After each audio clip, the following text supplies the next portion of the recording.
If it hurts, James breaks, no get you know let us put on more steam.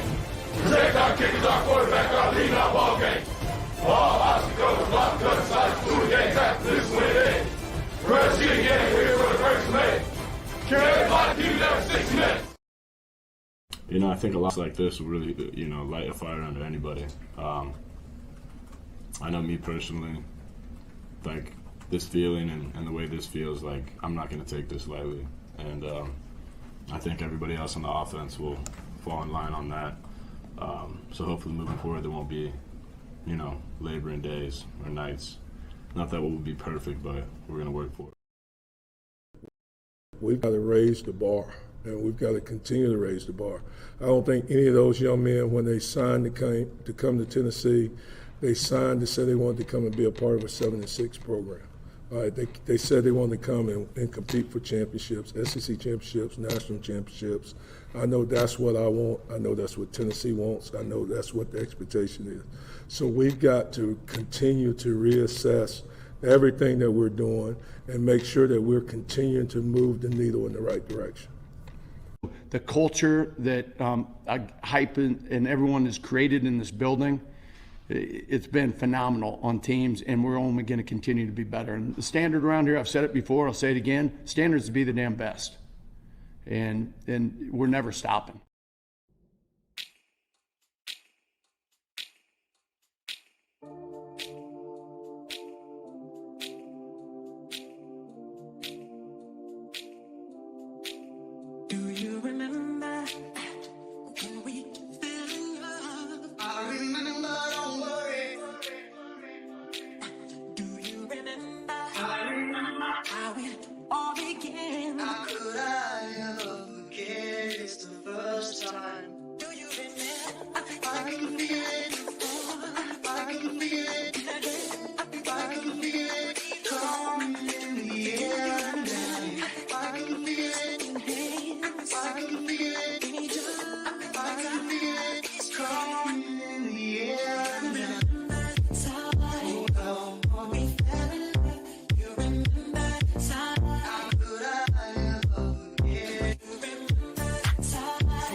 Welcome to the Talkin VAWLS Network. My name's Boogie Bentley. And I'm Coach J. I'm Captain D. I'm Dauber. Oh my gosh, we got so much to talk about. Talkin VAWLS Therapy is here. We're going to get your comments. We're going to talk about it. We're going to break it down. We're going to argue. We are. We're going to argue tonight. I know there are some differing opinions in this community, in the chat, on this panel. But the bottom line is you got your ass whipped tonight. So we can blame Heupel, we can blame the defense, we can blame Milton, we can blame somebody selling corn dogs in the third row for all I care. The bottom line is you got punched in the mouth, you didn't respond, and you got whipped. That's it. That's the story tonight. Now, we're still going to break everything down. We're going to get into it, talk about it.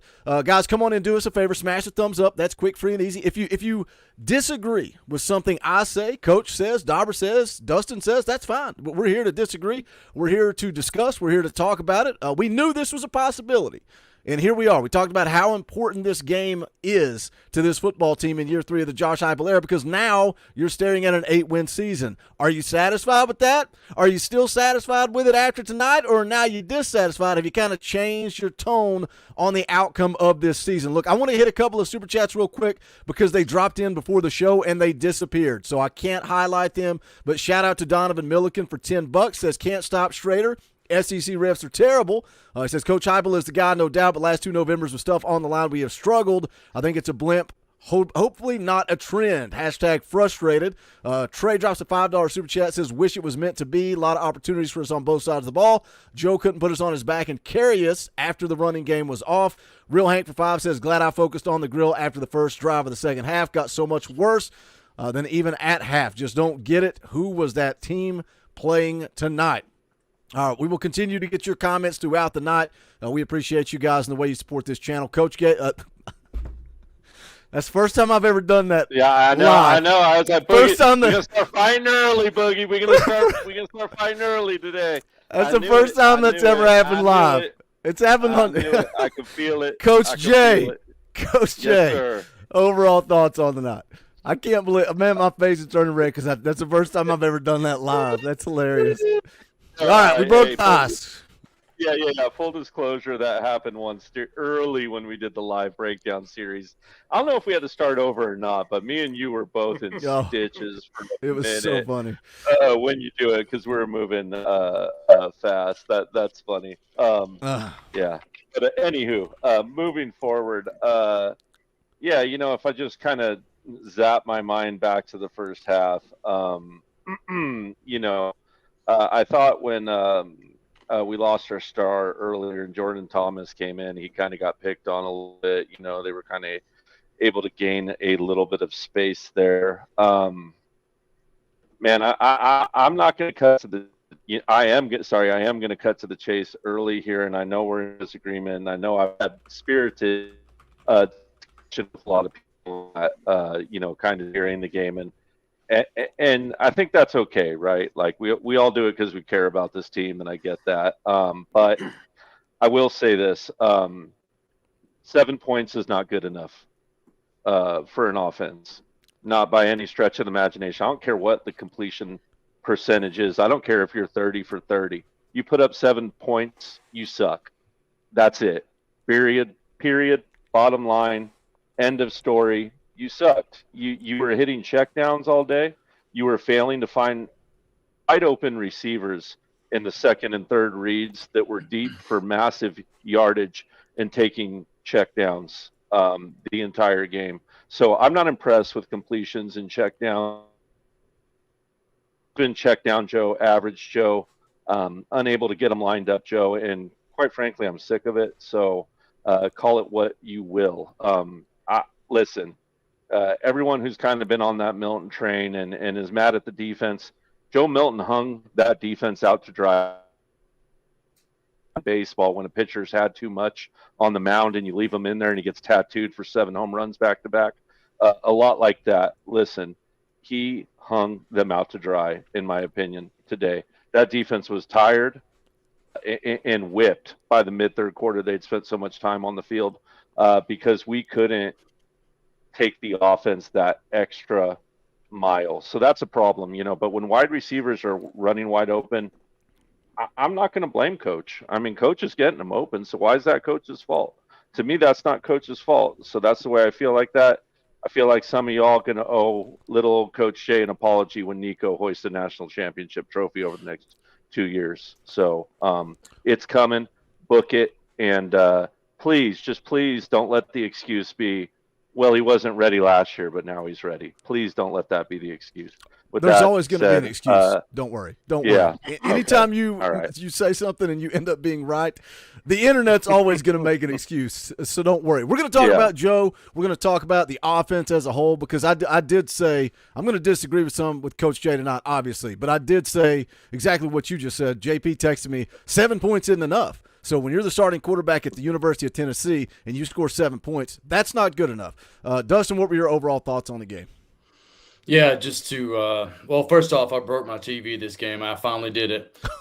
I literally did. I threw my hat at it. Oh man, just the right spot. So I'm going to Best Buy after this. But that's just the way it goes, man. I mean, from start to finish, this is one of those games. And honestly, hats off to Missouri. They whipped us from start to finish. We've had their number for a while now. So I don't think anybody expected this. But like you said, just touching on the offense for starters, there was times where, it felt like Joe had the ability to run, but he was in one of those awkward moments for most of the first half where it was kind of like, oh, I'm going to run and then I'm going to get a little clumsy. I'm going to run into the offensive lineman trying to block from me. Just across the board in a lot of ways, we just looked a little awkward in the first half. I've got a laundry list of things, but Dauber, I think the biggest thing in this narrative is that, are we the same team away? We've just seen that time again, those trends. I felt like, you would want to bet money that these guys are wanting to win and wanting to play, but when they kind of show up and lay an egg, like, what else are you supposed to think? Yeah, my first thoughts, Missouri wanted to win tonight. And they, Brady Cook, Schrader, they came out, played like their hair was on fire, made the plays, willed the plays to happen. For the big thing to me, my first take is third downs. Offensively, we couldn't sustain drives. We couldn't continue drives on third down. We were 5 of 13. Missouri was 11 of 17. We could not get off the field on third down defensively. You look at the first quarter, Missouri ran 24 plays to our 3 plays. It was just from top to bottom. This is you can file this under this coaching staff's worst game. This group of players, they went on the road with similar to South Carolina, and I said it in the green room before we went live. This is this team's South Carolina game. You had so much on the line, so much to play for, and you show up, and I've got in my notes 3 huge penalties that stalled out drives offensively. Your 2 turnovers. Actually, I think there were more. I stopped taking notes at one point. Yeah. I did too. Late in the fourth quarter, I was like, F this, I'm out. Yeah. So, as Dustin said, man, laundry list of things. There's a lot to take from. You gotta you gotta let that go and come back next week, because it's a big one in Knoxville. It would not surprise me to see this team go out and do what they did tonight, and then come and play toe-to-toe with Georgia and look like a completely different team. And I think, Dustin, you said, is it something road versus at home?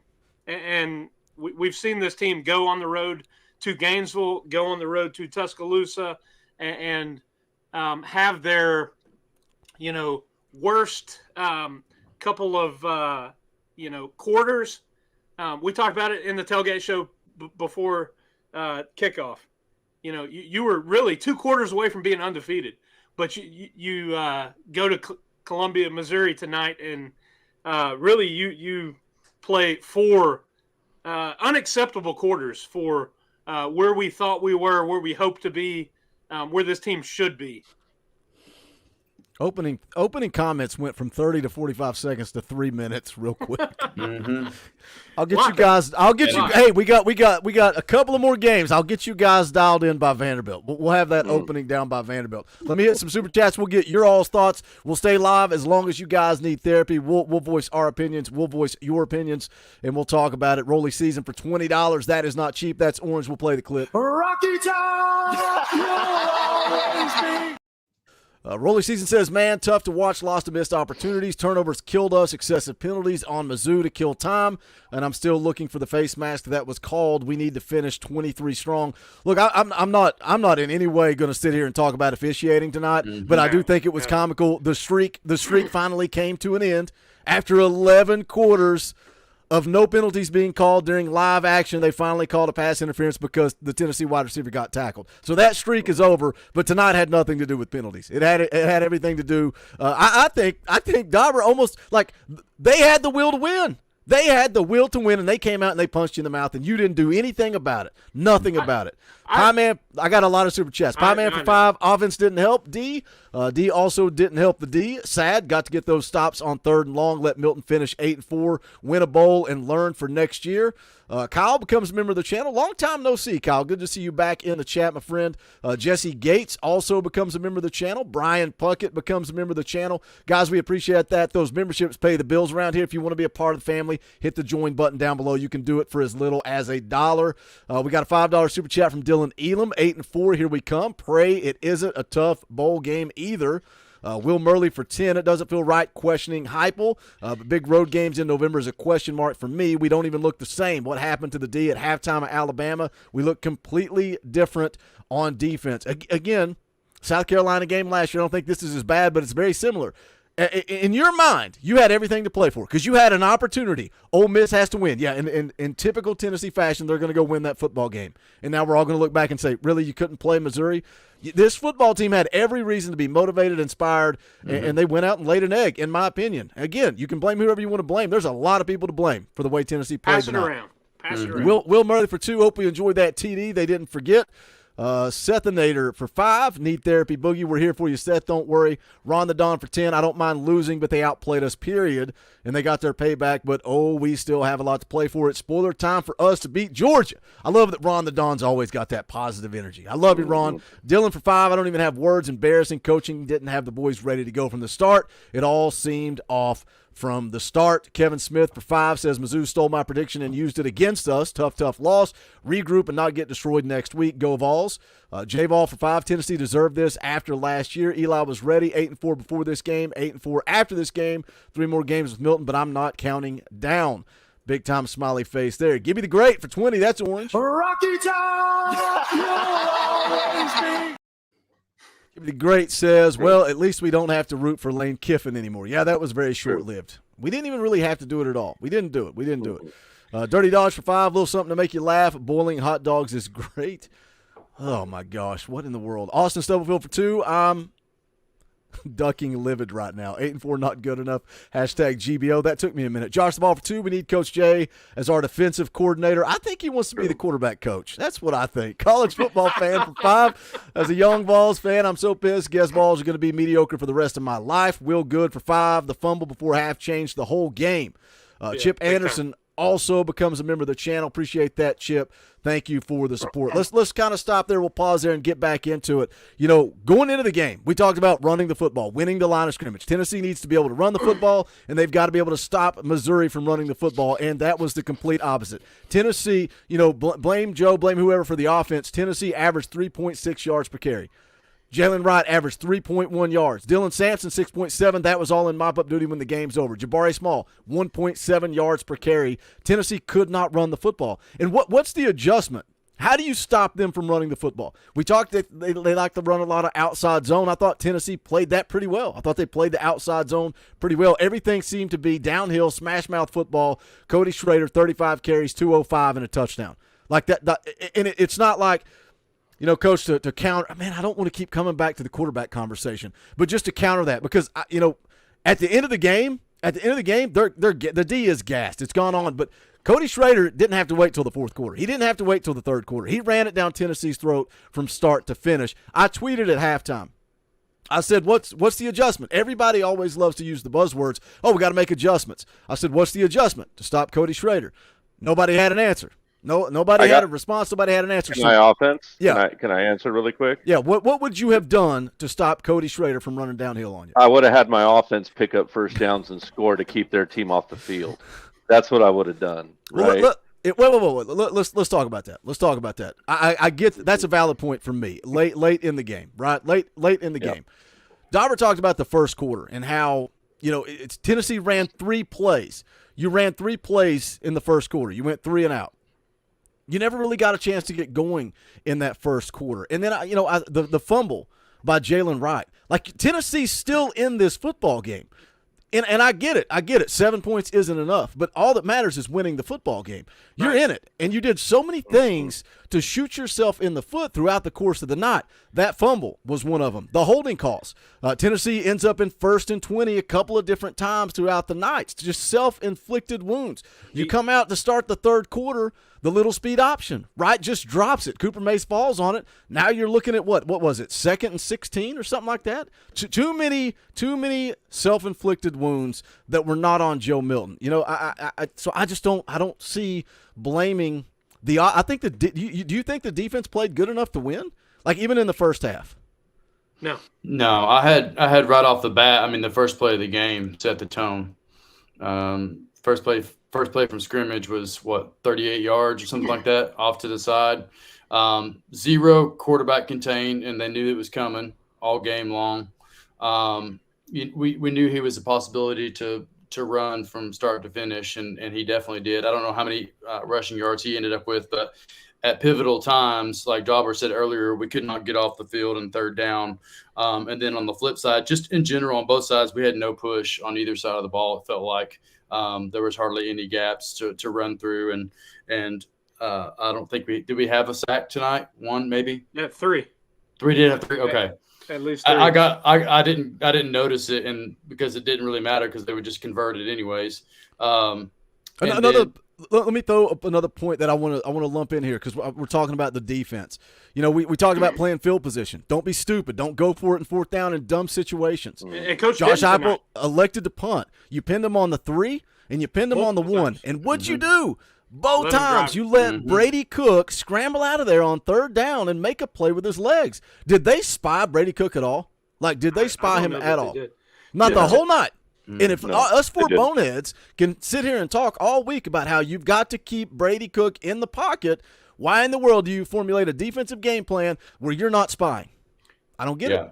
Yeah. To me, the turning point was you had the 2 holding calls on that negated a 23-yard run by Sampson that would have set up a 1st and goal at the 6 when this game was still within reach. That ended up backing this team up, and you had an incomplete pass on 3rd and 11, 4th and 11, ended up punting, which they downed at the 1, and then, like you said, Missouri ended up driving right down the field after a scramble. But that right there, that was, to me, the backbreaker because you were still in this game, and because of penalties, you just couldn't get it done all the way around from, and numbers-wise, Joe's numbers were all right, but he's not getting the ball down the field. He's not continuing drives, not getting first downs,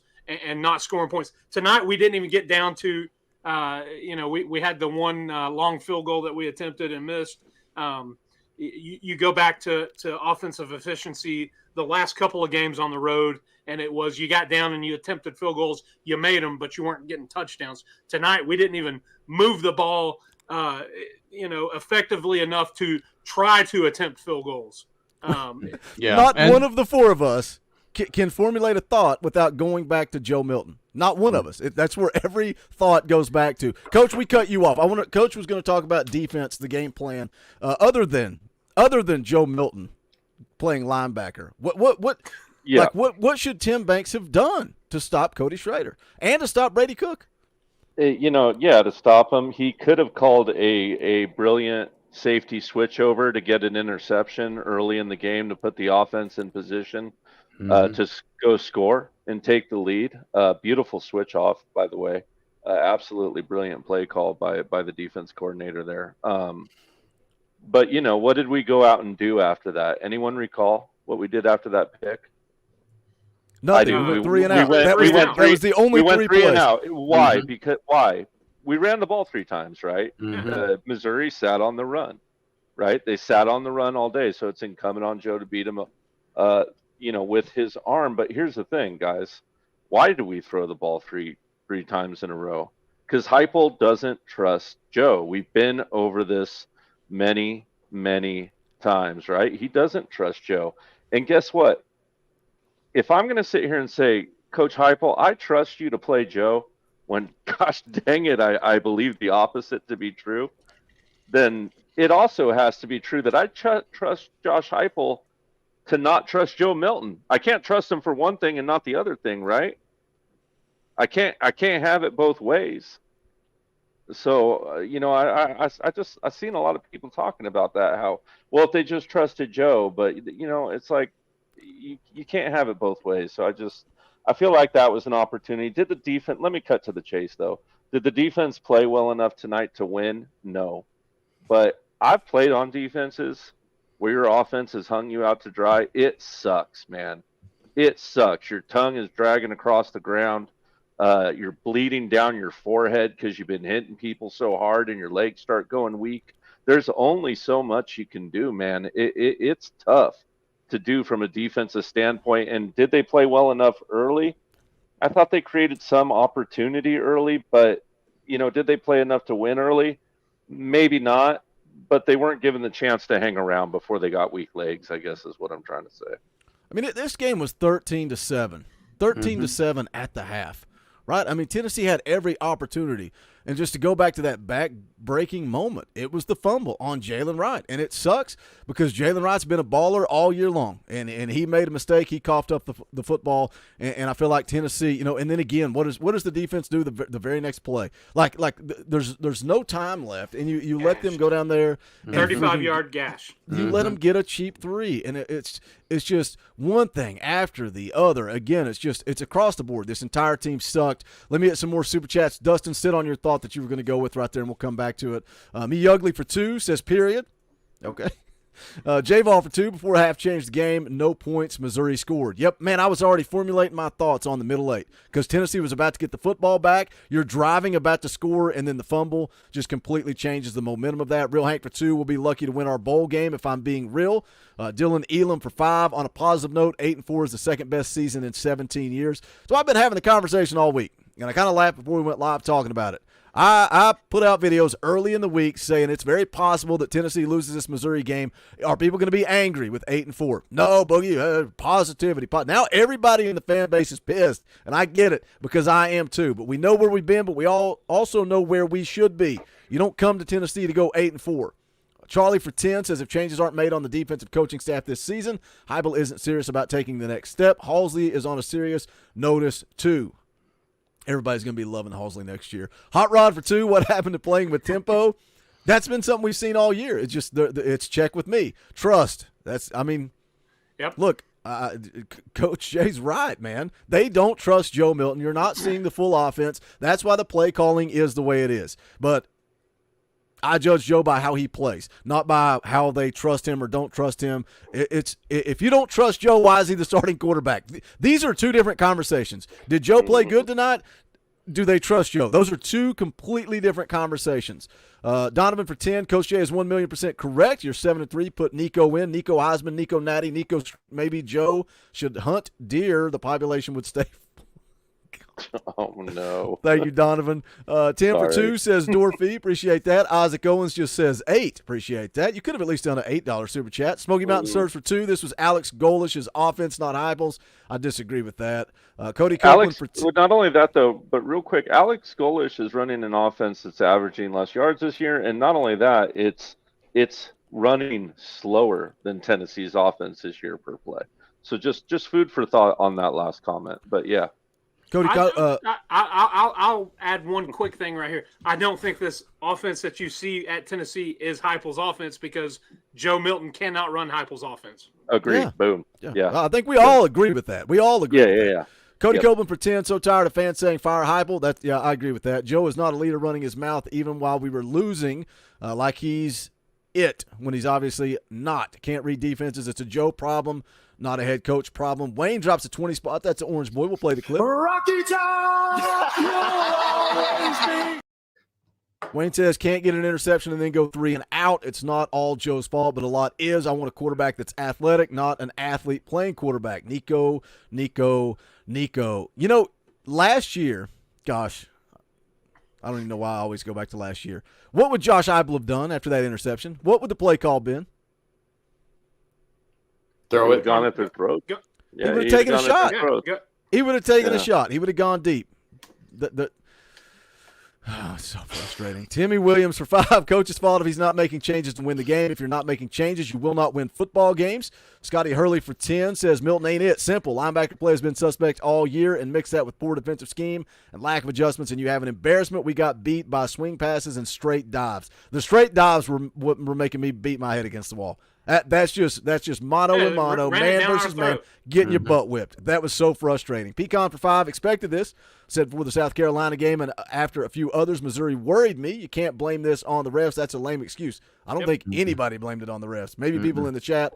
Spurg becomes a member of the channel. Appreciate that. Also, Andrew Morton becomes a member. Thank you, Andrew. Appreciate that as well. Let's see. We got any more? Daniel Hamsley becomes a member as well. Guys, hit that join button down below. You can become a part of the family for $1. You get a custom Talkin VAWLS emojis, access to the fan call-in shows. You get a Power T beside your name. All kinds of fun stuff. Vol fan in the Air Force for $20. That ain't cheap. Rocky Top, you'll always be. Says, I, as a fan, am disappointed in the university not letting the band and cheerleaders travel. That first interception and no Rocky Top plane killed any sport for the team. Happy Veterans Day. Happy Veterans Day to you, ball fan in the Air Force. I know you are a service member, and happy Veterans Day to all of you guys and gals that have served or are currently serving. You guys know Talkin VAWLS, the Talkin VAWLS Network. We love our military. Harold for 10. Joe stood around with miles of grass in front. D gave up. Herring too slow. Not enough depth to withstand injuries and still win. Nico should start versus Vandy. Old school VAWLS, elite punting. Nothing else. Undying Voice drops $1. Thank you for the super chat. We'll come back and continue to get your thoughts. Dustin, you were on something. You lead the way here.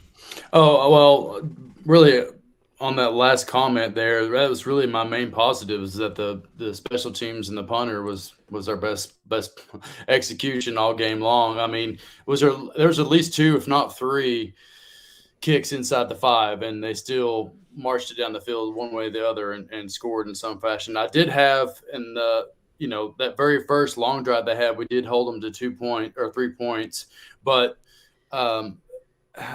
as much as we talk about this offense, I'm almost convinced with this group of guys that this team is also not built to come from behind. I would agree. I would also say I don't know that the special teams was all that great tonight, because D. Williams made a couple mistakes in my mind.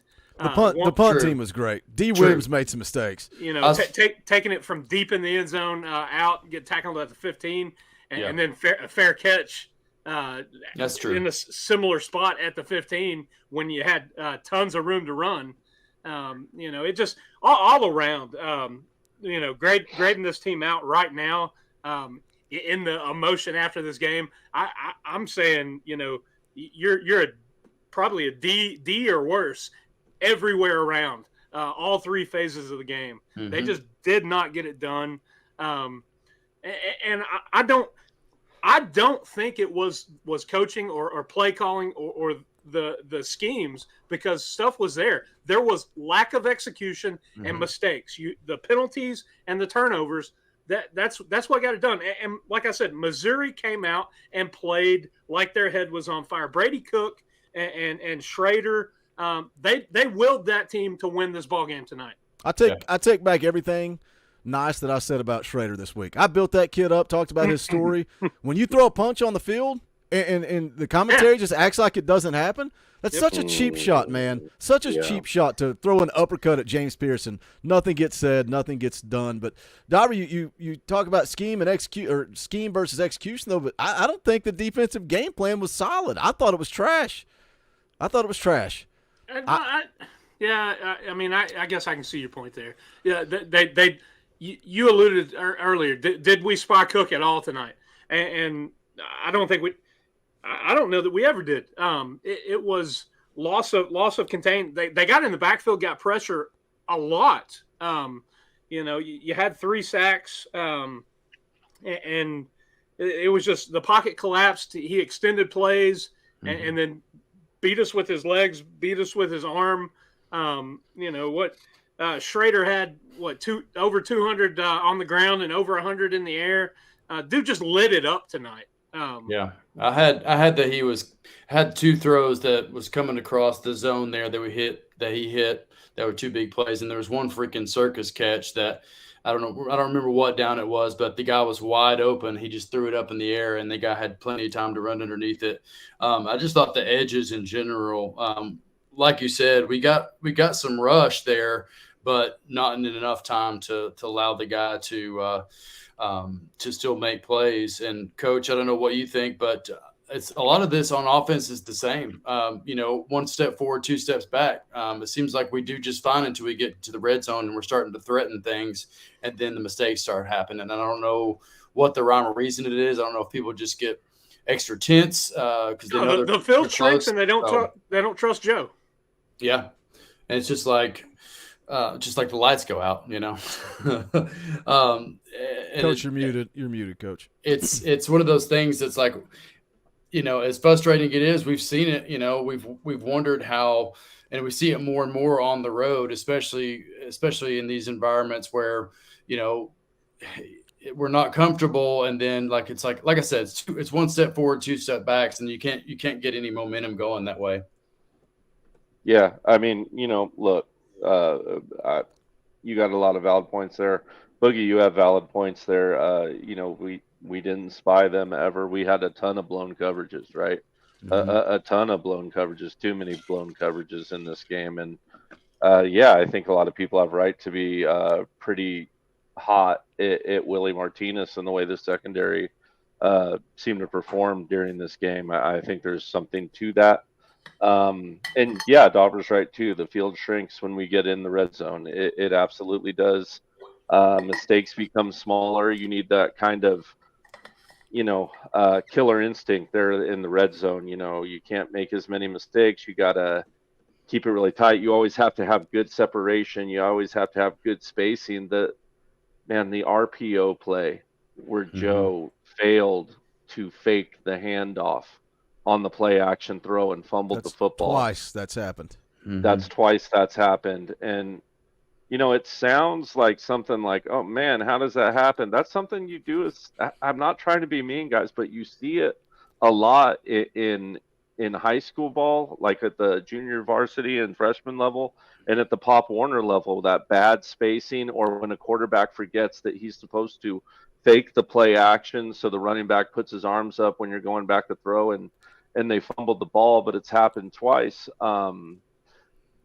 Just throwing the ball high, like the Jacob Warren play against Alabama. I mean, go back to almost every time we were in the red zone this year, and there was either a misread, a miscommunication, a penalty. There was something that shot us in the dang foot all the way from the beginning of the year till now. And I just think it's been systemic, and it's been quarterback play. And has Joe been good? Yeah, but the great ones can get it done in the red zone, right? And it's not, being a quarterback, leading a team to an SEC championship, to a national championship, those aren't something good quarterbacks do. That's something usually great quarterbacks can do, unless you have this, Warren Sapp, Simeon Rice, Ray Lewis, Ed Reed style defense. Georgia's defense last year, although I think Stetson Bennett played pretty well down the stretch.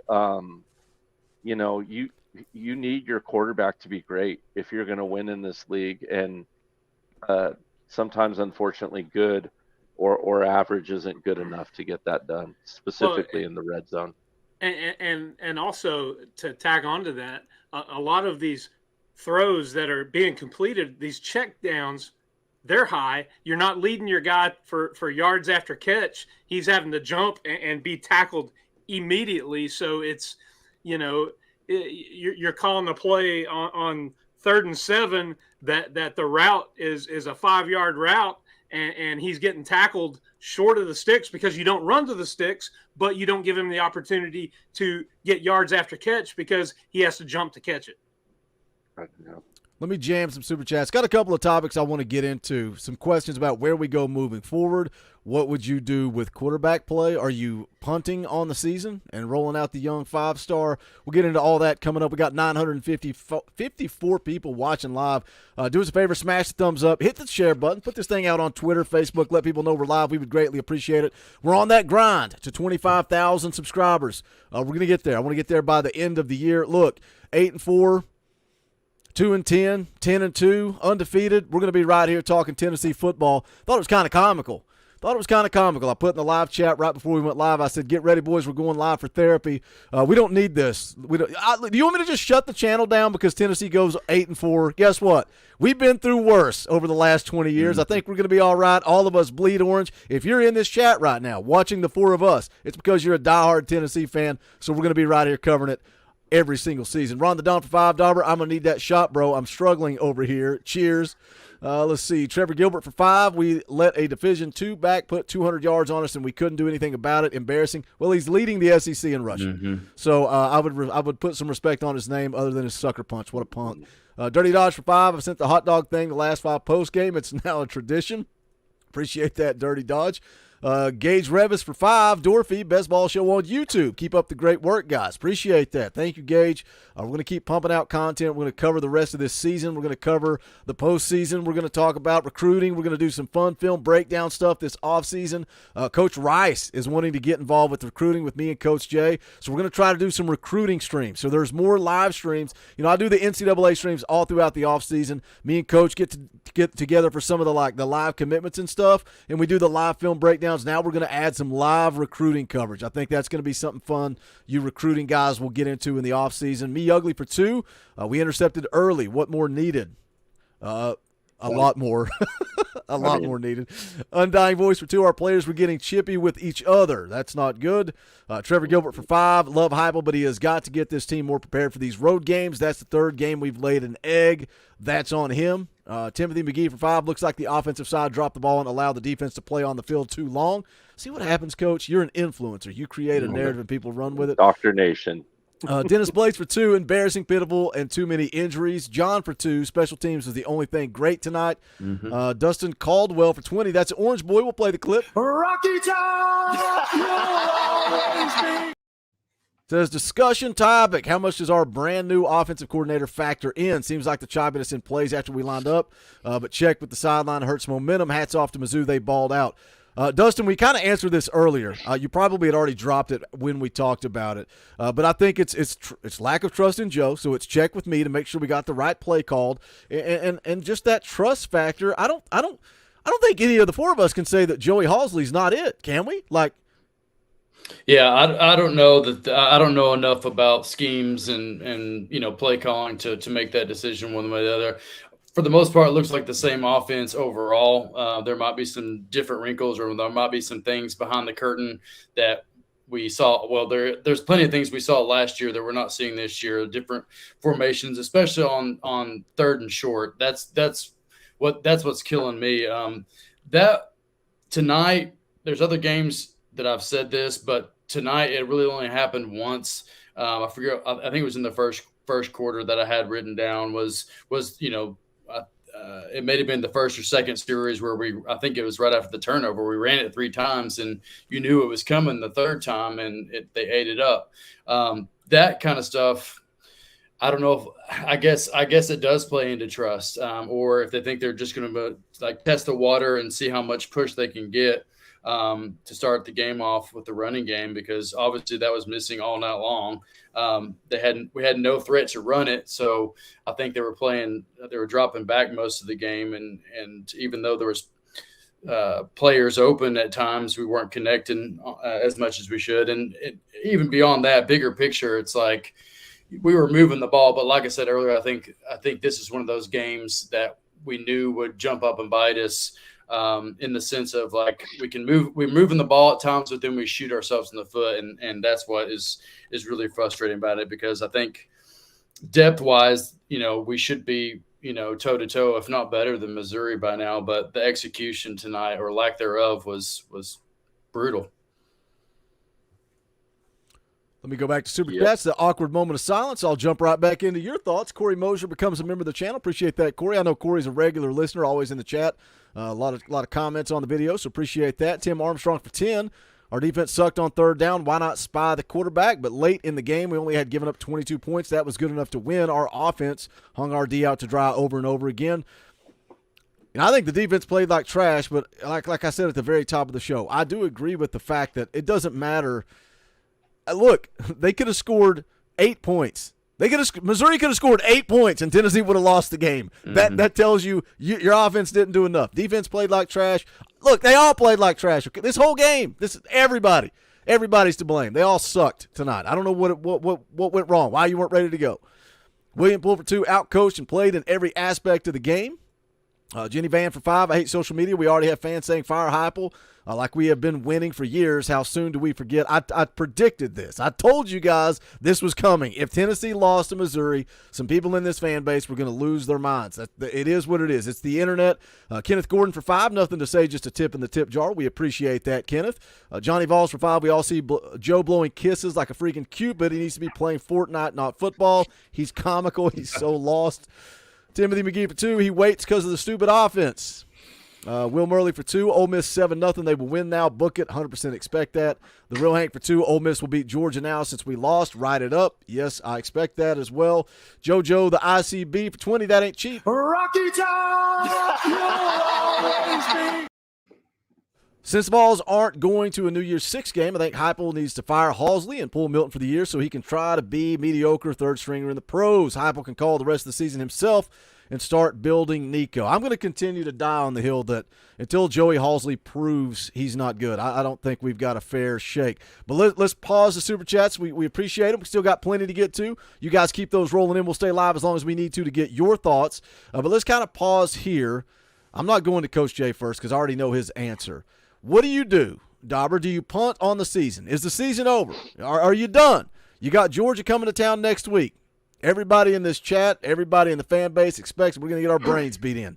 What do you do with the quarterback situation? Do you punt on the season? You're the coach. You're the coach, Dauber. You can do whatever you want to do.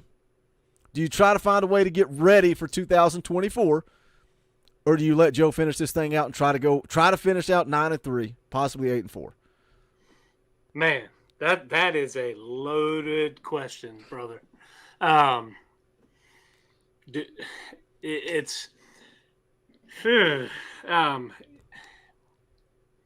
don't think you throw Nico in to start against Georgia. I think if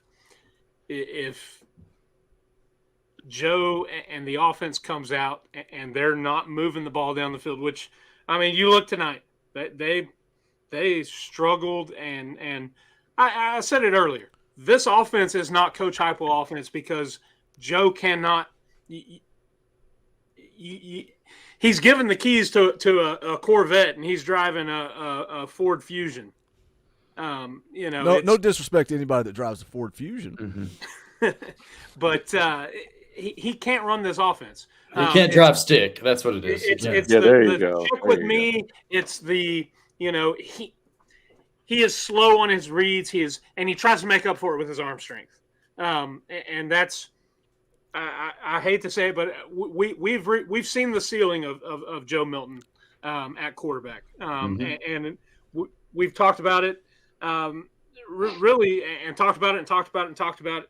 I think what you see is what you're going to get with Joe, and it's a couple highlight plays, and then some bonehead plays, and then some head scratchers. I mean, he's quite capable when your defense goes out and pitches a heck of a ball game, and tonight the defense wasn't there. I think you lost the game on special teams, and you add all that up, you have to have excellent quarterback play, and it's so you're already battling from behind right now when you have mediocre quarterback play, and I think. I wouldn't throw Nico right in to start against Georgia, but if you come out and struggle offensively, I mean, yeah, you're kind of to the point where, that might be an option to put Nico in with the ones and run it. Yeah, I agree. Like, I don't see it happening in the Georgia game, regardless of what happens. Maybe if you want to throw a curveball in there, second quarter, if things are going haywire, I don't really see that happening. But regardless, you got Vanderbilt after that. So I think if it was me, I think I would put him in to start Vanderbilt, regardless whether we beat Georgia or not. That's my go-to idea, and because as much talent as we wanted to put into Joe, and we know that or potential, I guess I should say, it's just never materialized in a consistent way. As pretty as it looks one play, there's 3 or 4 plays that we get sour taste in our mouth. So with somebody like Nico, hopefully we'll have some of that more playmaking ability, kind of like Hendon had, where in this offense I think you got to have, because even with the spread and the advantages that we take, if something's not there, you got to be quick on your feet to make a play. And just in general about throwing in the towel, like I was all about this game first and foremost, and I was not thinking about New Year's Six or the SEC championship. That's just me, because I've been a Tennessee fan for a long time, so I know how these games that we shouldn't lose to sneak up on us, and they freaking kill me. So at the end of the day, no, I'm not ecstatic about 8-4, and I think we're a little bit spoiled by what happened last year, and we're still above or ahead of schedule as far as I'm concerned, because as us old folks know, like, how long were we down and out? I mean, we're talking 12, 13, 14 years, guys. So I got reamed for saying that on Wednesday. Hey, it's the truth. It's the truth. I'm sorry for the young bucks that have, are getting a little taste and getting the rug pulled out from under them. But for those that have suffered through, you got to take your blessings when you can get them too. Amen. Why does it look like I have eyeliner on all of a sudden? We just thought that's what I thought that was the new. Yeah, we were just gonna let you go with it. I think something about switching the screens, man. I like beautiful. Yeah. Wait, I'll move you back. I'll move you back. It's his good side, Boogie. It's his good side. I don't know what happened. Y'all want to know what I would do? You'd roll him. You'd have rolled him out there week 1, wouldn't you? Yeah. Week 1. Exactly. You're gonna redshirt him. Yeah, I would. Exactly. I would have redshirted him. I would have rolled with Schuler the whole year. Navy Schuler. Skipped over Gaston? Yeah. I'm just going Navy Schuler, man. He's got this. The legacy. I'm sorry.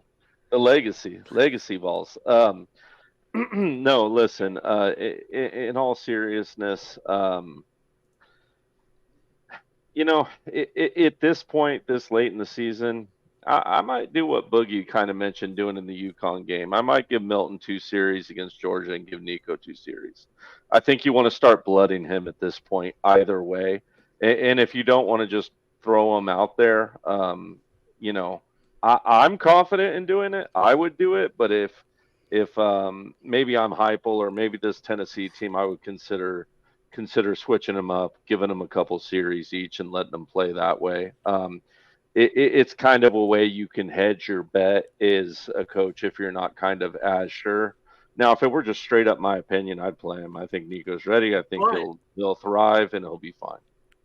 I'll play devil's advocate right here, though, and say if you give them both 2 series, you start Joe, give him 2 series, Nico comes out, his 2 series, he drives right down the field and scores. You leave him in.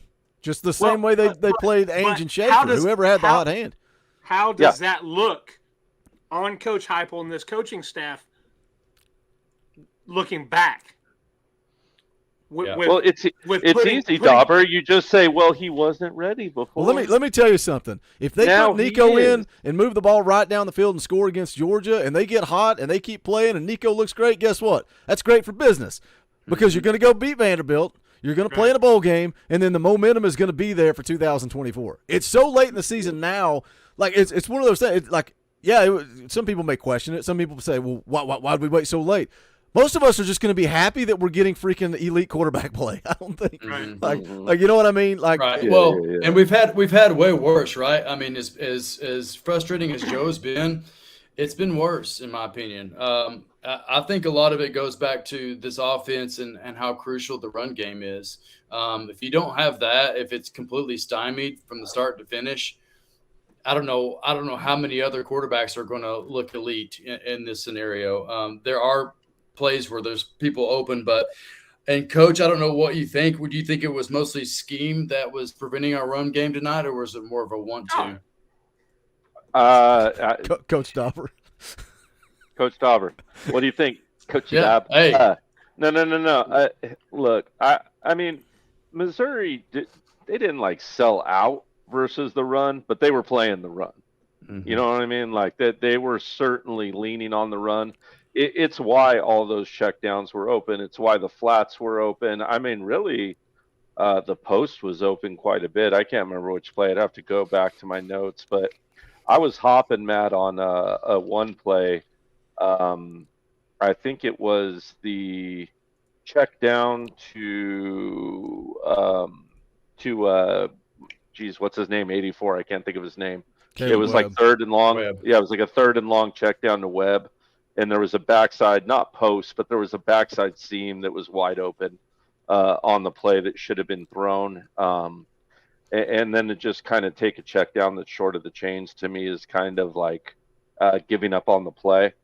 You had one-on-one with no safeties up top. You got to take that shot right there. And if I'm not mistaken, it was Nimrod that had smoked the defender on that specific play. But there was another play earlier in the game where Squirrel was open on a post, and we hit a check down to the flats, I believe, as well.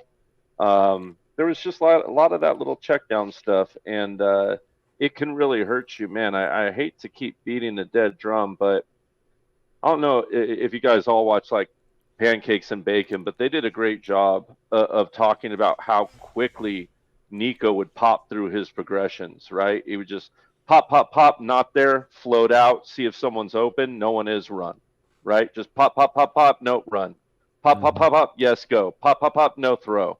Pop, open. Pop, open. That's it needs to be that quick. It sounds quick when I'm saying it like that. Make no mistake about it. I couldn't do it. I know someone in the chat was joking Coach Jay would play me over Joe Milton. Joe Milton does this at a high level and faster than any of us, including me, could ever hope to do it. It's just to do it at that elite, out of this world SEC level is really hard. The margins for error and the speed that you have to do that is so thin. It's so tough. Like, don't ever sell that short. So don't ever get it twisted. I have a lot of respect even for what Joe Milton can do, even though I think it's not good enough. Yeah. Let me Go ahead, Boog. I was just going to catch up on Super Chats real quick. Joey, I see you, brother. Stop crying about quarterbacks when our defense sucks. Look, you guys drive the show. Somebody dropped a Super Chat and asked us about it, so we were kind of commenting on it and rolling through it. That's what we do here. Casey Edwards drops a $20 Super Chat. That's an Orange Boy. We'll play the clip. Rocky Top! You'll always be. Josh Heupel is scared to put Nico in. If he goes out there and plays elite, Josh Heupel will be blamed for not doing it earlier. I think the fan base will be pissed at Coach Heupel. Also, I'm missing McCoy and Haddon right now. That's the same point that Dauber just made. And, I mean, some people would probably make some comments, but on the flip side of that, we're all going to be happy if Tennessee is playing good football. Timothy McGee for 2, skip with the option routes and throw to a point. That's Josh Heupel's offense. They're going to run the option routes. Pan-seared ribeye for 5. We still don't have an identity. Missouri had a plan and followed it. We have no game plan. If our running backs get shut down, we don't have a clue what to do. I would agree with that. If we can't run the football, we don't win the football game. And that's not just Tennessee. That's Josh Heupel. That's Josh Heupel's offense. If you can't run, you're going to struggle. College football fan, really, that's everybody, though. It's hard to win without running the football. College football fan for 5, back to playing in the Music City Bowls and Outback Bowls. Hope recruits like Nico don't leave. We deserve more and better than what we have right now. These are the types of comments that I'm talking about, guys. Everybody's now done. They're flushing the toilet on Tennessee football and Josh Heupel. Nico's not going anywhere. I got 8 million reasons why. Super Nerd Hoyt for 5. Nothing to say, just a tip in the tip jar. We appreciate that. Chris Olsen for 5. Hype needs to do what Banks needs to do Banks what Saban did to Kiffin and leave his butt on the tarmac. Man, I don't know. The defense was bad tonight. Jay Neal a little bit. All right, never mind. Trying to correct I know where you were him going, Dobber. Trying to correct him on where that actually happened. Yeah. J. Neal member for 2 months. Appreciate that support. Basketball, baseball time. Love you, Boogie. We got him next year. Me Ugly for 2. It says, I don't have a problem losing. That loss was bad, maybe. Yeah. Austin Murray with nothing to say. Just a $10 super chat. We appreciate the support, Austin. Actually, maybe he messed up because he dropped a $5 super chat and says, just want to say happy Veterans Day. And if there's any fellow Marines out there, happy late birthday, Devil Dogs. any fellow. So thank you, Austin, for your service, and happy Veterans Day to you as well. VFL Chan for 10. We had 0 execution all the way around, so I know this wouldn't have made a difference, but how are plays being blown dead to review the previous play after we've snapped the ball? Because it depends on when the buzzer goes off in the official's head. That's why. So sometimes the ball gets snapped, but the play's already been blown. Bart Gentry for 5. Bob Kessling tried to give a player of the game to Schrader. Pat Ryan was like, can we give it to the other team? That's how bad we played. Holy smokes. Alex Short for 5. Didn't have Drinkwitz running his mouth about a team other than his on my bingo card. Keep the focus on your own team, not Hart. Who was he running his mouth about? Was it post-game he said something? I don't know. Interesting. He earned it tonight. Yeah, what are you going to say? It's hard to say anything. Timothy McGee for 5. Heupel does have run to the sticks. It's always behind the line or 30 yards past. James Fair for 2. Josh looking like Pruitt with the quarterback situation. Ron the Don for 5. This is the best podcast and live fan show on the net, hands down. GBO. Thank you, Ron. Appreciate that, buddy. Man, sometimes I just don't have a response to what I you know. guys You say. just skipped right over that one. Because I'm like, It's touchy. Oh, we don't want to believe that, but it's not untrue either. right, exactly. But- So I don't have a response. I just you left me speechless. Robert for 10 says Dalton Connect. Is it Connect? Is that how you say it? Is his name? Yeah, I'm hearing a lot of praise for him. Yep. Playing I good was going to say, basketball. do you I know like what the that is? positivity. Of course I know who it is. I just don't watch basketball till March. Timothy McGee for 5. You know, if the freshman is better for culture, allow the best man win. Coach Rice for 2. Georgia 52. Tennessee 13. 8-4 year ready for 2024. Stephen Davis for 5. Says nothing. Thank you for that. Appreciate that. Hugh, not going to say his last name. Man, come on with these type of comments. I saw him in the chat saying, why won't it let my super chat go through? Well, basing it on the subject matter here might have had something to do with it. Players to coaches, where's freaking Nico? Where's the pride? Where's pride the work? What?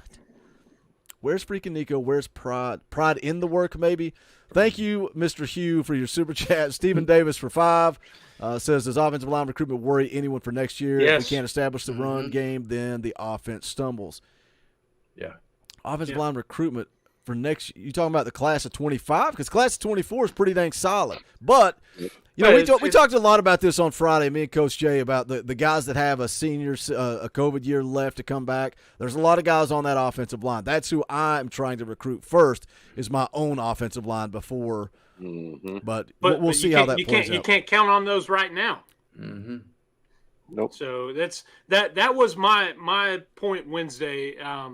My concern for the 2024 season is the offensive line. Even if you have excellent quarterback play, that is marked improvement from this year, are you in a situation of a la Josh Dobbs running for his life and making plays because of his athletic ability and a Swiss cheese offensive line? Well, hold on. You can't count on our offensive line this year? I mean, we were leading the SEC in rushing going into the game. I'm talking about 2024. Okay.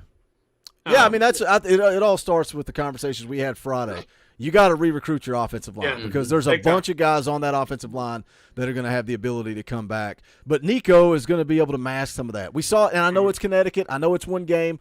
And I know it doesn't mean a hill of beans, but you can see that elusiveness. I don't care who he's playing against. It doesn't matter. You can still see the pocket awareness, the elusiveness. Like Coach Jay said, he goes through you get two chances with Nico because when he escapes the pocket, his eyes are still downfield. The scramble drill with him is amazing. And again, I know it's Connecticut, but dang it, we got a good one sitting on the bench. I truly believe that. Anyway, Scotty Hurley for 5. I'm coming to town next weekend. I expect Nico to get the ball. Guarantee you this offense looks different. That's how you reignite a fan base. That's the thing, man. If they trotted Nico out there next week, this fan base that everybody is sitting on their hands and ready to flush the toilet on this season would all of a sudden be excited again. And Boogie, the best part is going to be when he beats Georgia. That's when the real fun begins. We better hope the defense shows up. I hope he can play safety as well as quarterback. Jeff Bucket for $20. That's your Orange Boy. We'll play the clip. Rocky Top! Jeff says, I'm with Coach Jay. Don't forget before the third down with holding on second. Squirrel, wide open, had to dive for a catch 2 yards short of the first down. Decent throw, and he picks up a first. No third down happens. Is that the one where it was low, but he still should have caught it? Now, Joe had some bad ones tonight. He had some high ones. He had some bad ones. I think Squirrel should have caught that ball. That was a slant? On I that think slant. so. It was low. led a little hard, but it could have been caught. A little bit of both, right? If you want to talk about his accuracy, he had some way worse ones than that one. Yeah. Parker Townsend for $20. Definitely. That's an Orange Boy. Let's play the clip again. Rocky Top! Can't wait for 2025 because we won't be nothing until then. If he loses Mizzou next year, no joke. Man, we're flushing 2 seasons down the toilet. Parker, we're flushing 2 seasons? Everyone He breathe. says, if you lose to Missouri next week, no joke, it's going to be Heupel on the hot seat, and I agree that it should be. Man, Parker's fast-forwarded and giving us a loss to Missouri already next year. And come on, Parker. I know it's a rough night. But come on now. It's like that Dr. Pepper commercial. Have y'all seen that where it's like, the fans are going crazy and she's tearing up the living room and he's burning all of his stuff. And it's like, wait, guys, that was just the first play. Yeah. That is Vol Twitter in a nutshell. Yeah. Why do I feel like, dang, Florida Gator fans who aren't bowl eligible are being more patient? You know what I mean? With Billy Napier trying to build a team. 11 wins last year. 11 wins Yes. last year will do that to you. Having a chance to go to Atlanta Yeah, I this late in the guess so. season will do that to you. Overachieving. And I said it Wednesday. This team has overachieved, and that has ballooned expectations. But here's my thing. The reason I yelled at you on Wednesday, jokingly yelled at you, because in the grand scheme of things, when I sit back, I say the same things that you said Wednesday and Dustin said. Hey, why am I complaining about 8-4?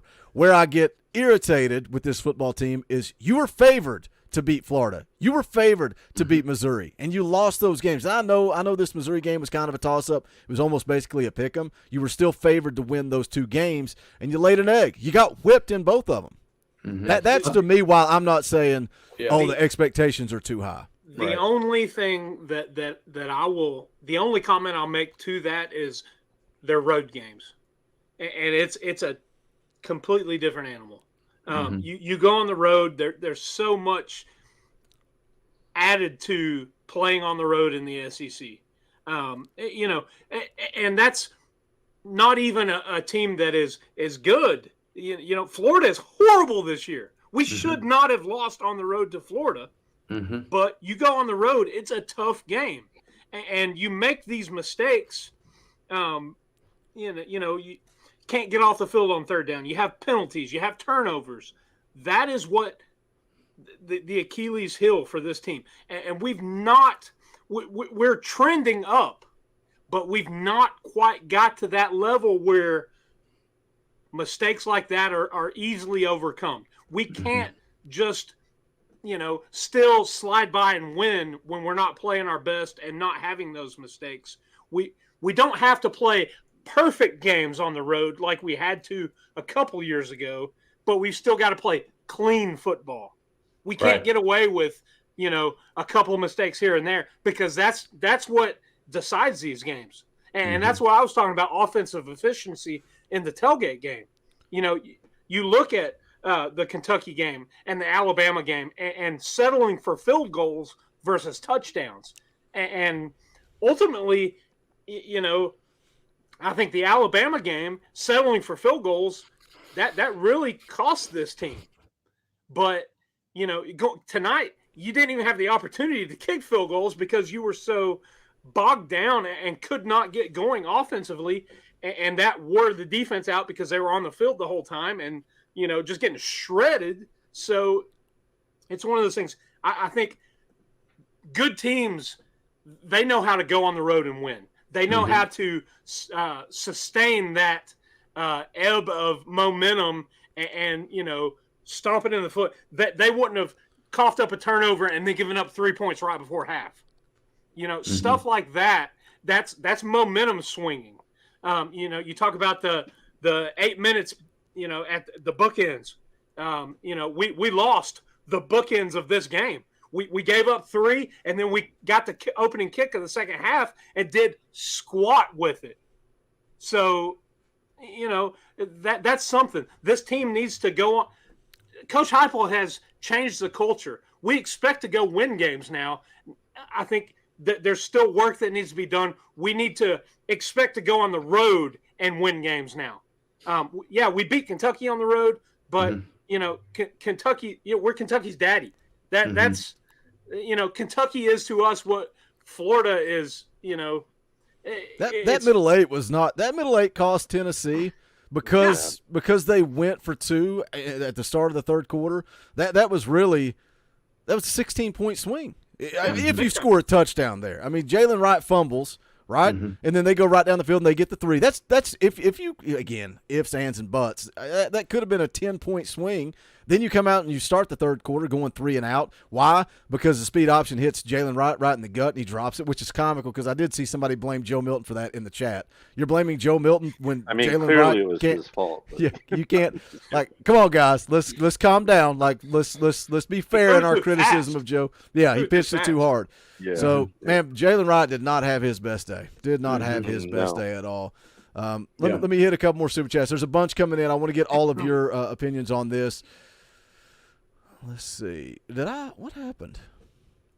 I know Ron the Don dropped a super chat and then it disappeared. Maybe I accidentally hit the star. Did he delete it? Because he apologized for making me read it on air. Maybe he did delete it because I don't see it now. Ron the Don, did you delete your super chat because you felt bad making me read it out loud? Anyway, John Landers for 2 says, Dorfy, appreciate that. Bart Gentry says that Thornton TD catch, man, wow. Timothy McGee says, about like Majors 1 year and go 10-2, next year go 5-6, but hey, 8-4 is good for this team. Jeff Puckett drops a $20 super chat. Rocky Top! Jeff says, Joe makes so many little mistakes that most people don't see, but they make huge differences in games. Those things are the things that make the difference between great and okay. It affects the flow of the game in so many ways. We agree with that. That's a solid point right there. Very good. And I had it in my notes too. It's like that's what I mean when I say urgency. There's times where you see Joe kind of get that eye of the tiger, and he's going to make that first down, whether it's running or throwing or making good decisions. And then there's other times where it's like almost like it's almost like he's okay with going 3 and out. Like his feel is slow, right? I think I mentioned in the chat his pocket presence feel can be slow sometimes, a little lackadaisical. But when he's decisive, he's great. Agreed. It's frustrating. I know it's frustrating. Dang it, we're all frustrated too, guys. I know it. I get it. Oh, I found Ron's super chat. This is what he apologized for. It says, Gary Danielson said something about my mama. I'm going to cut a hole in his Depends. Let's go, GBO. It's all fun. I knew. His slacks will be leaking. All we got to do is play football, GBO. I knew we were doomed when I saw his old ass right on the screen when I turned the TV on. I was like, damn it. I went upstairs and I went on a rant during a commercial break. I'm like, this freaking guy. Like, are you kidding me? Oh, my Lord. The only thing that was worse was when the other guy was with him from a few years ago. Good Lord. Vern Lundquist. Yeah. Vern was so bad that I thought Gary was good back then. Yeah. It's like the 2 old guys from Sesame Street, if you remember, like up in the balcony. It's like, I counted how many incorrect player names that he had to one point. I had 3 ticked. What's exhausting to me is when you're watching a replay and you can clearly see like the Dante Thornton touchdown catch. Yeah. He was trying everything in the world to say that wasn't complete. And then it's like, finally, I guess he caught it. I love when they bring the replay guy on too, and he's like, well, no, he caught it. Like the guy disagrees with Gary all the time. Anyway, back to it. Donovan for 10. Appreciate that, brother. Boogie Coach Hype's post-game comments were 5 minutes, 46 seconds. Listen to it because he mentions a couple of times not happy with how they competed and played at the end of the game. Interesting comments for sure. Well, just a teaser. We don't do those on the post-game show anymore. I do those on Monday. Monday morning, Eric Kane comes on the show for about 30 minutes, and then I'll load up the post-game press conference, and we break that down live on Monday morning. So thank you for the super chat. Bart becomes a member of the channel. Appreciate that. Bart Gentry, thank you for your support, brother. Parker's been a member for 3 months, so the refs can stop a play in the middle for a review. As long as the buzzer goes off in their ear before the ball is snapped, then they can blow the whistle. Noah for 5. Watch us beat Georgia now when it matters so much less next week. That would be 100% beat Tennessee's luck. Daryl Gregory for 5. Our best player tonight was our punter, Jackson Ross. 2 punts inside the 5. What was wrong with Wright tonight? He was, man. He didn't get going. Had the fumbles. He struggled tonight. JoJo for 20. That's an Orange Boy. We'll play the clip. Rocky Top! JoJo says, thanks. Saban said the same thing about his starting quarterback. Nope, he benched him. How's Milroe doing? That's thinking about winning at all costs, Buck Fama. Come on, Milton has heart, but it takes more to win it all. I've heard a lot of people make those comparisons about Saban. Saban, he benched his quarterback in the freaking national championship. He benched his quarterback multiple times this year. He's good. He's going to go with the guy that wins. That's what Nick Saban's going to do. So, man, I hope we don't come back to this one day and talk about how painful the way Josh Heupel handled the quarterbacks was. But I don't think so. I think we got the answer coming up next year.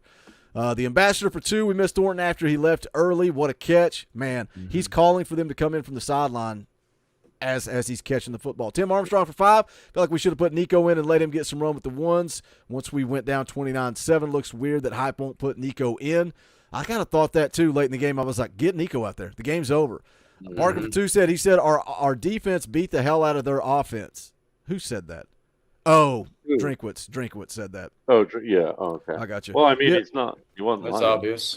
VFL Willie for 2. Just hope Nico takes this personally next year. Scotty Hurley for 5. Coach Jay, talk about our linebacker play while we couldn't defend swing passes. Also, Dauber looks like he could use a little color. Put him in the bottom right. Oh, is the bottom right the eyeliner section? Is that where we would have bumped Dauber down to? Hold on to that, Coach. We'll come back and talk about linebacker play after we get through some of these. Alex Short for 5. Drinkwitz was running his mouth post-game. Reminds me of some Beamer activity. Don't see Heupel doing that. Guess people have different rules. Matthew Watson for 2 says Harrison Bailey wouldn't have lost that game. I've heard a lot of people probably believe that. Man. Parker for 2 called it what it is, boys. The Tennessee choke job. Tim Armstrong for 10. Boogie, last year you kept telling us to enjoy the ride. Looking back, did we take Hennon and Hyatt for granted? Amazing players. We missed them both more this year than we thought we would. I agree with that. I thought this offense would be not just fine. I did think because of quarterback play we would take a step back, but even the wide receivers have not been as good as I thought they would be. They've gotten better as the year's gone on, but I also think Joe has played better as the year has gone on. Timothy McGee for 5. We better not mess up against Vandy. Then we'd be 7-5. I don't see that happening. No. I don't see that happening. Parker Townsend for 5. Next season might be great if Heupel takes it personal this offseason and becomes truly elite. We have potential with him, but he has to prove it. Ethan Leonard been a member for 2 months. Noah has been a member for 18 months. Appreciate that support, guys. Jeff Puckett for 5. You misunderstood my earlier super chat. Squirrel caught the ball, but had to dive a decent throw and easily picks up the first. Then okay, now I know the play. Those are 2 different plays. There was one that he dropped, and then there was one. Yes, I know what you're talking about. And we saw that, and again, we saw it against Connecticut, right? Who cares? He led the receivers against Connecticut. And we saw, especially the Dante Thornton one, of course, the Squirrel White one too last week. We saw what they could do when you lead them and hit them in stride and let them go make plays and show their athleticism. I got you now, Jeff. I got you. Hugh, $2 super chat. Hated hearing. Y'all trying to get me canceled. Hate hearing Joe Biden announcing too. I'll read that one though. Why not? Go ahead and cancel me. Ryan Anderson becomes a member of the channel. Appreciate that support, guys. A lot of new memberships coming in. We appreciate that. That's what pays the bills. You can hit the join button down below. The more you give, the more access you get to the call-in show. A lot of you guys like to come on. We'll be doing that tomorrow night, 7 p.m. Eastern time. You guys get to voice your opinion. You want to be a part of it, hit the join button. You get to come on. You want to tell Coach Jay that he's a complete idiot. Actually, be nice. Don't be a jerk. I can tell him he's an idiot. He can tell me I'm an idiot. You guys be nice, though. If you want to disagree with Coach Jay, with me, whoever, come on and let's talk about it. That's the beautiful thing. Jay calls me an idiot all the time. Miss Jay calls me an idiot all the time. Just come on in. We are all idiots. We are all idiots. Kelly Thompson for 2. Just start Nico the rest of the season. Dylan for 2 says Drink was a clown after the game. That does not surprise me in any way. Dennis Blaze for $20. That's an Orange Boy. We'll play the clip. Rocky Top, you'll always be. Dennis says, educate a layman Vol fan. How bad does this loss and screw up to our season affect our recruiting? I don't think it really affects recruiting until you start talking about Josh Heupel being on the hot seat, right? That he may be fired. You may have a new coaching staff. Like, does Willie Martinez get fired? That if he's your lead recruiter, all that type of stuff impacts you.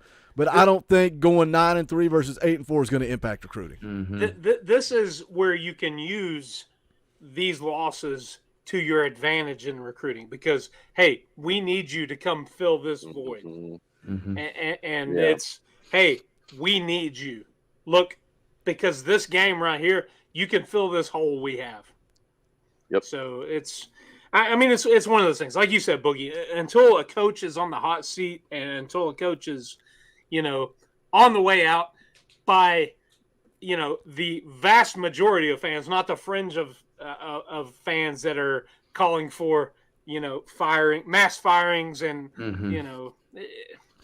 Yeah, I think it's go ahead, Dustin. I was gonna say I think next week's probably more important whether we look back at this game or not because of the recruits that are supposed to be in house. I think if we put on a good showing in that environment at home, I think that'll be more beneficial than this one was negative for us.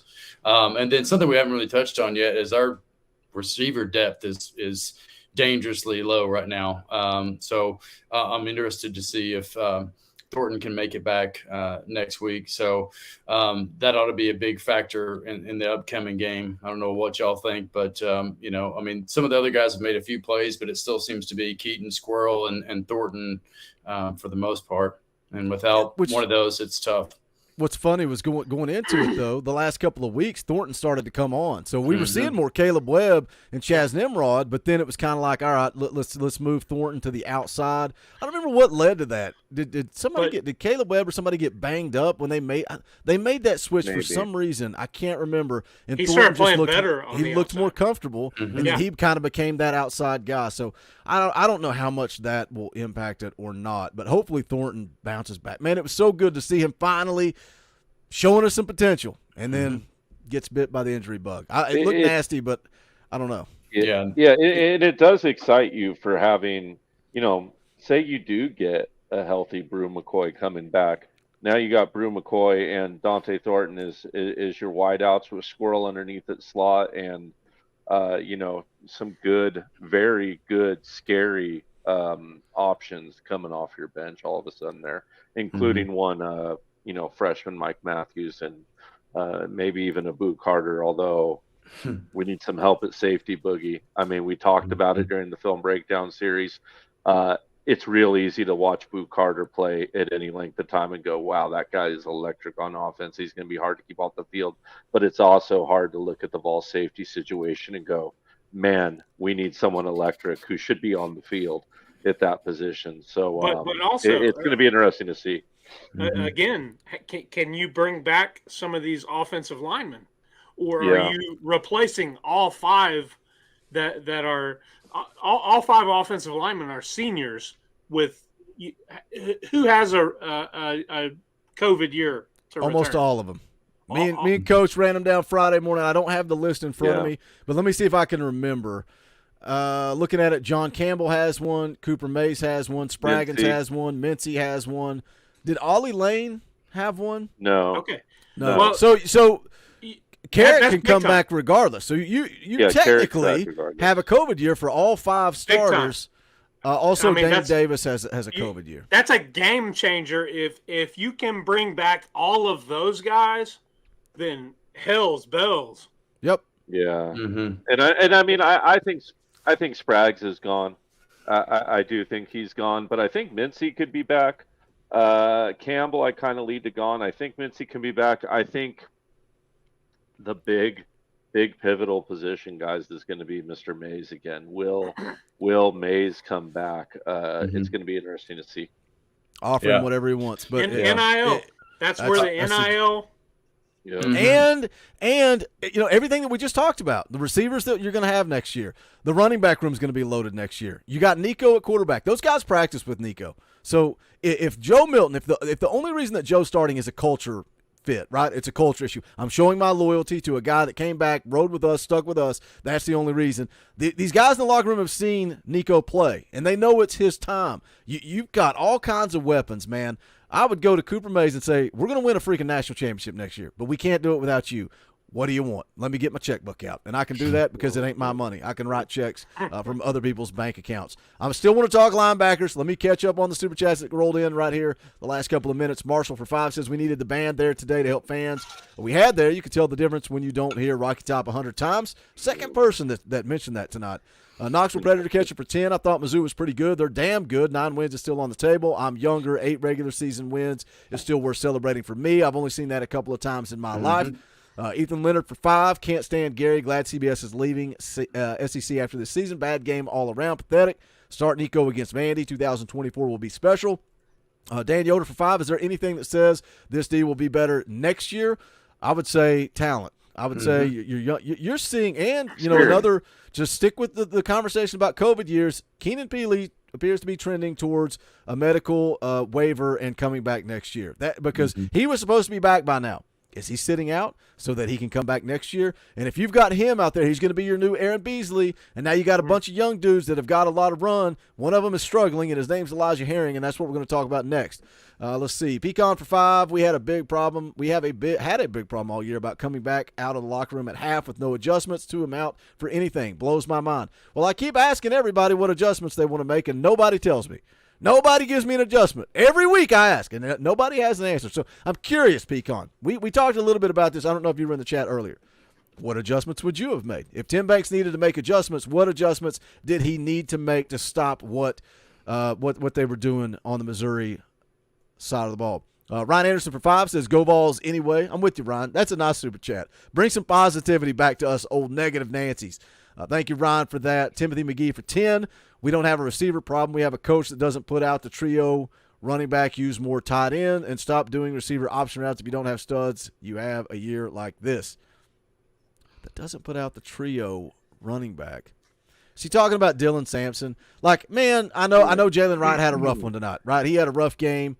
The 2 fumbles. He couldn't get going. What did he average per carry? Let me roll back up here. It was not very good. Averaged 3 yards a carry. It was a bad night for Jalen Wright. That dude's been a stud all year. He's been our best running back all year long. One, didn't he? No, Sampson had a good average, 6.7, but it was all in the last drive when the game was over. Was it Small that averaged 1? Yeah, Small was pretty bad too. I want to talk about linebacker play, Coach Jay. Somebody asked you specifically earlier, and Elijah Herring got exposed tonight. He looked slow. He looked lost. Some people in the chat right now saying he looked like he quit. Where was Aaron Beasley? Like, I had to look at the stat sheet to see if he was even in the game. He ended up with like 3 tackles. What was going on with the linebacker play? What is Elijah Herring just not very good? I thought let me get to Beasley first, and then I'll get to Mr. Herring because he was certainly all over my notes. I thought Missouri did a really good job of scheming Aaron Beasley out of plays, and that Tim Banks did a bad job of scheming him in. It was kind of a tale of both things being true, and both of those things worked against Tennessee in that aspect. So that's kind of what I thought about Beasley. As far as Herring, these coaches, and I think it's a byproduct of what Heupel does on offense and seeing that Josh Heupel offense every week.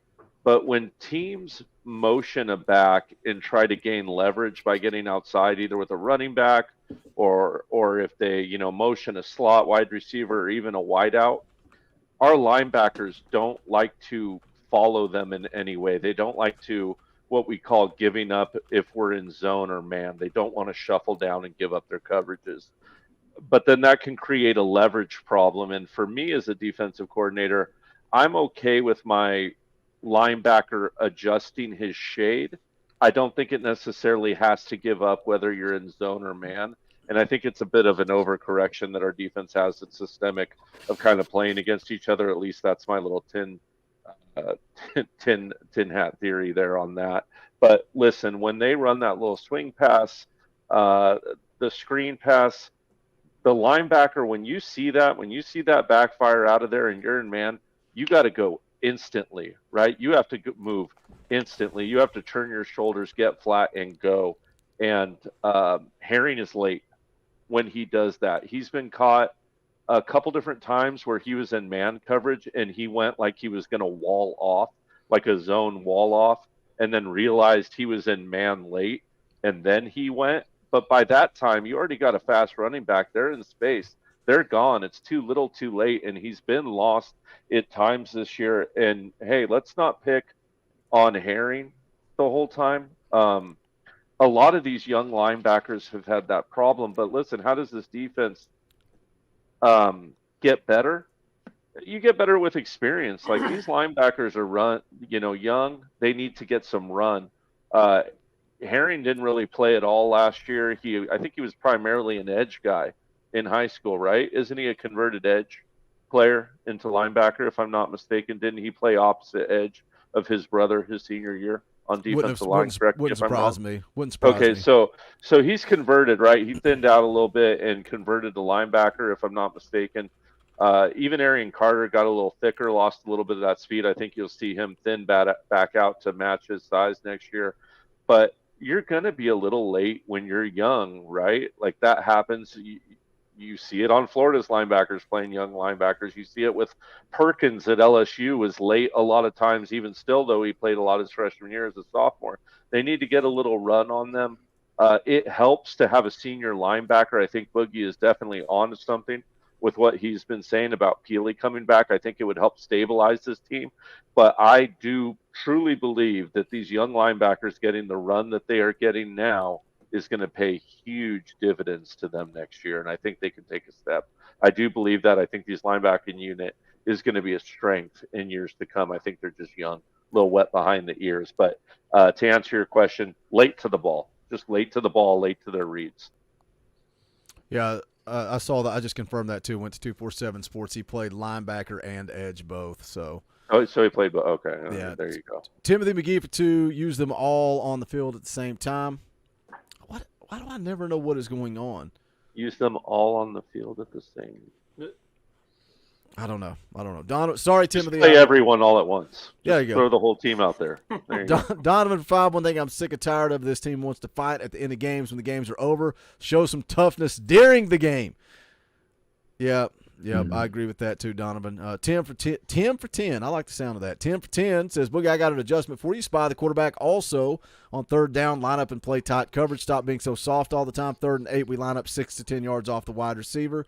Yeah, I agree. I mean, we talked about that a little bit earlier, Tim, that's one thing that I said they should have done.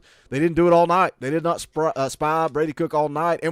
And our ignorant, dumb selves talked about it all week. Like, if we're calling for it, like, what is Tim Banks watching? Like, what are you watching? How do you not realize what Brady Cook can do with his feet? That's what blows my mind. I don't get it. Not that I know more about football than Tim Banks. Clearly, I don't. Hugh for 5. We have got to go to the transfer portal next year. We badly need some linemen and some referees.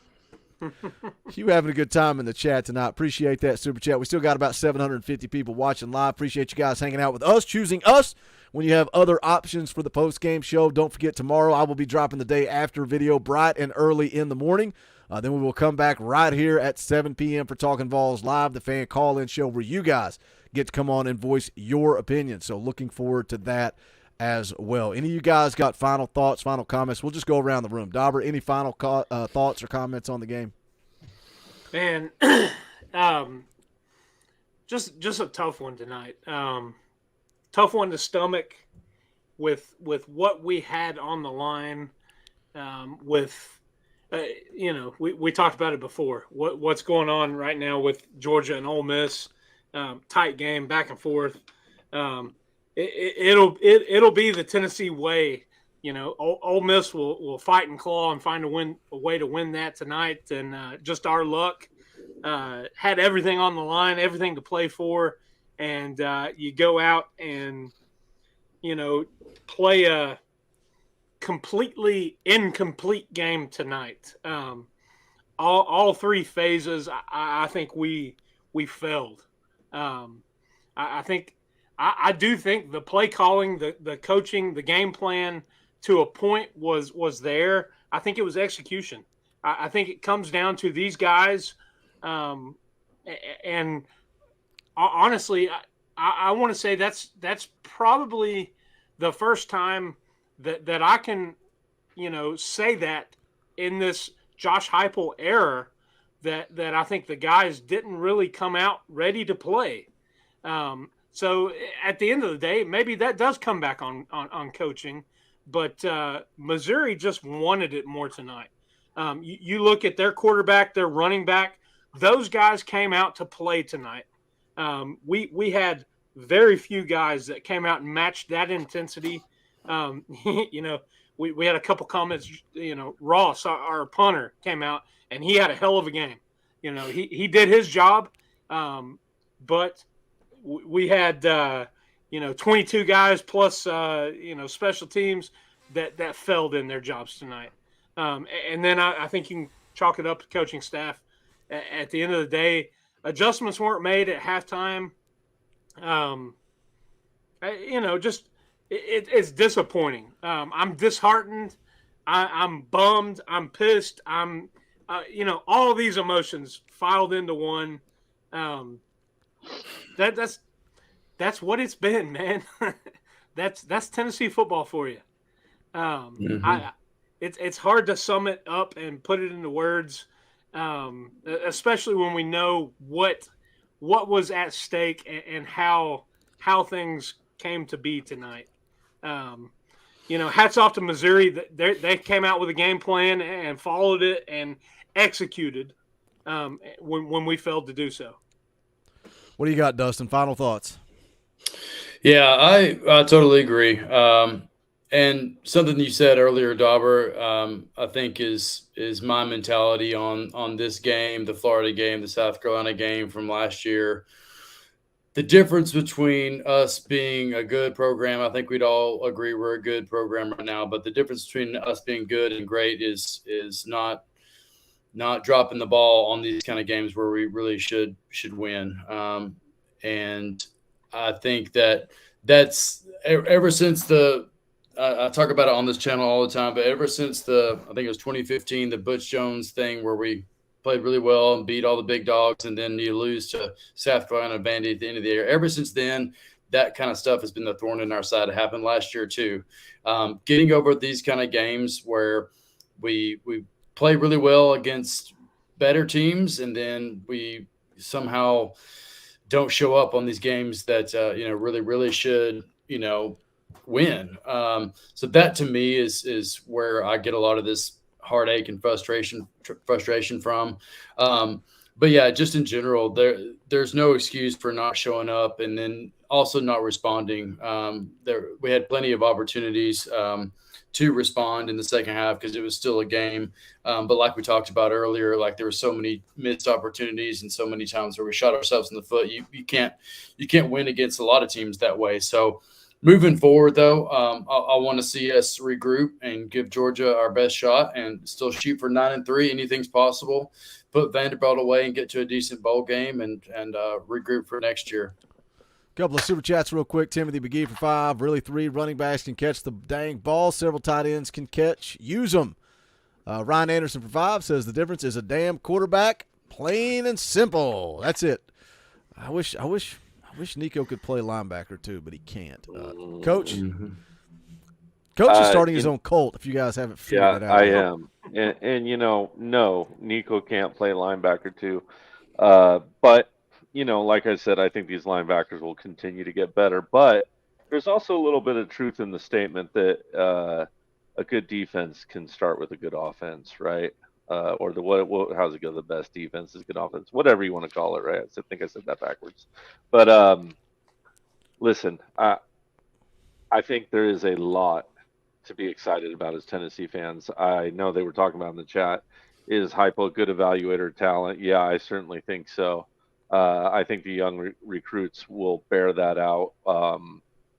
Josh Heupel had the wherewithal to go all in on Nico over an Arch Manning, right? Didn't even give Arch the time of day. Went directly for Nico. Knew exactly what he wanted, and I think quarterback's a big thing. This is a quarterback-driven league. It's an offensive-driven league. Offense, unfortunately, kind of, the way the system is set up has a huge advantage. And as a defensive coordinator, I certainly wish that wasn't the case.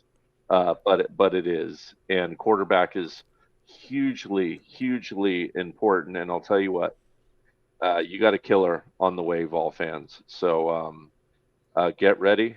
It's going to be fun. And we're going to have a good old time next year lifting some hardware up. I hope so, because I can't keep buying new TVs like once a season. I know. So That is unbelievable. I literally am going to. I have till 9 o'clock my time, so I've got an hour and a half to get over to Best Buy that I already bought. So You need to have in-house security cameras. So when that happens, you get the footage of it. I will post it, Vol fan, and you will go viral, and We'll split the money. How Oh, about that, man. Dustin? We'll split the money 50-50 from Okay. your million-view viral video of freaking out.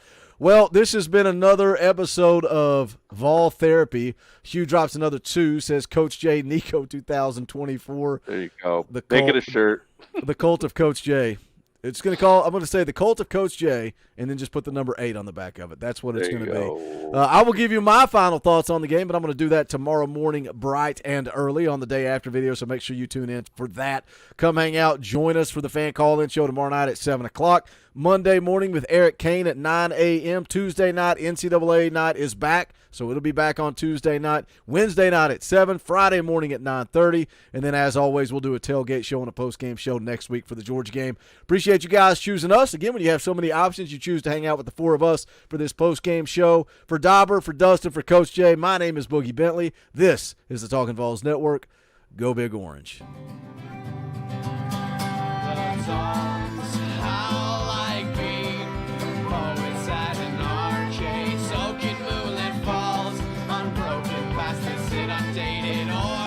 That we call home.